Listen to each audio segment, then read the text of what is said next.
Hi, this is Alex from phpacademy.org with a video tutorial for the new Boston.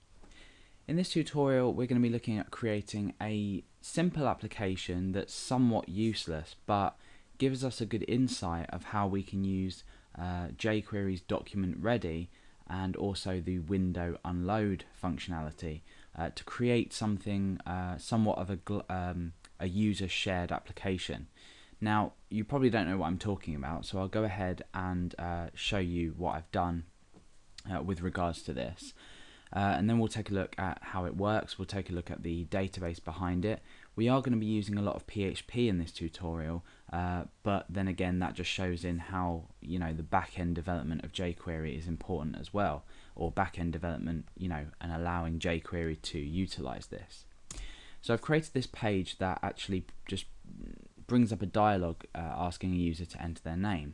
So if I go ahead and enter my name and hit enter, you can see that my name just appears on the screen. Now you might think this is extremely simple. We've just brought up a JavaScript dialog and printed a name out to a page.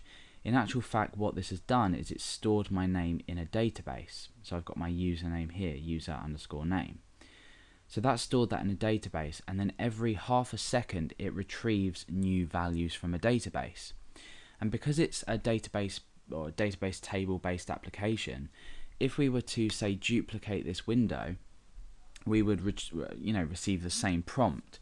So I could go ahead and then enter another name and press enter, and you can now see that it says Billy and Alex, and when I return back to the first tab I had open, it says Billy and Alex as well. So essentially users from different locations can go ahead and enter their name and it will add it to this list. So the reason that I've created this is because it gives a good insight into how you would create something like a chat application, for example, or showing how many users are online in terms of their usernames. And then when the user would close the window, you would think that these disappear. So we've got Billy and Alex written in both of these windows. Currently Alex is in this window and Billy is in this window. If I go ahead and close off the window that Billy has logged into or typed his name into, you'll see that now in the first window his name disappears, and this also disappears from the database as well. So we can go ahead and actually duplicate this tab and enter as many names as possible. So duplicate that again. Type in anything, Julie, and we have all three names listed in the windows. But now let's say when I close off Billy's tab, the first two tabs now only contain these values, and Billy is deleted from the database.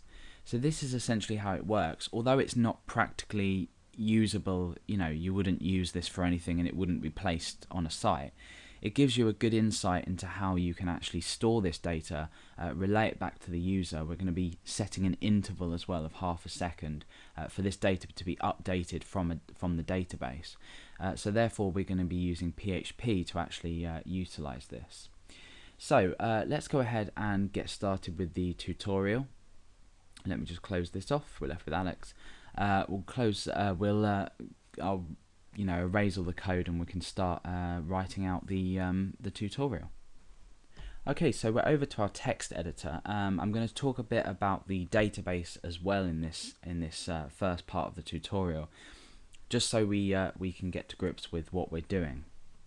I'll take you through the files first. We've got index.php, which is just obviously our page where the names are displayed. We've got ext.javascript, which is just an external JavaScript file that I've included here into my page, and this is going to handle the prompt where the user enters their name, and then it's going to send a post HTTP request to a specific PHP file to put this value into the database.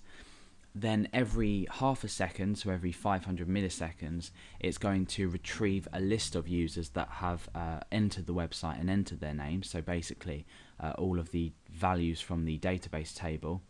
What users will also do, or what ext will also do, is when the user closes the window or navigates away from the window, it will again send a request to users.php, and we'll delete this value from the table. So we've covered all areas: the user that comes into the website, the refreshing of the users list, and also the deletion of this value when the user actually leaves the page. And obviously that's where users.php comes into.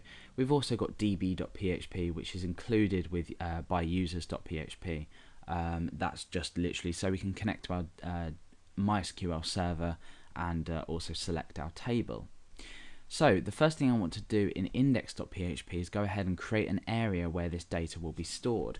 So I'm just going to create a div ID, div with an ID of, we'll just say users online. Now we're not going to touch index.php again. This is everything we need to do inside index.php.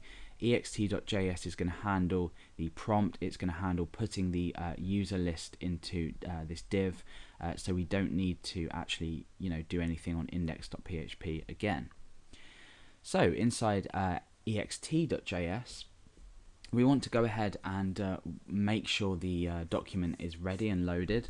So we go ahead and use document.ready, and inside here we create a function, and essentially everything in here is going to be run once our document is ready, once the DOM is initialized and it's loaded. So the first thing we want to do is obviously take the user's name. As they enter the website, it prompts them for their name. Now there's a few things we're not going to be covering, like the cancel button. If the user does cancel the prompt, the name will be rendered as null, so null will be stored inside the variable that we pass. So we've not really covered all the validation issues in this application, but it will give you a good idea of how we can achieve something like this, and then you can go in, research validation yourself, and check up anything else you want to do. I wanted to try and keep the tutorial as short as possible.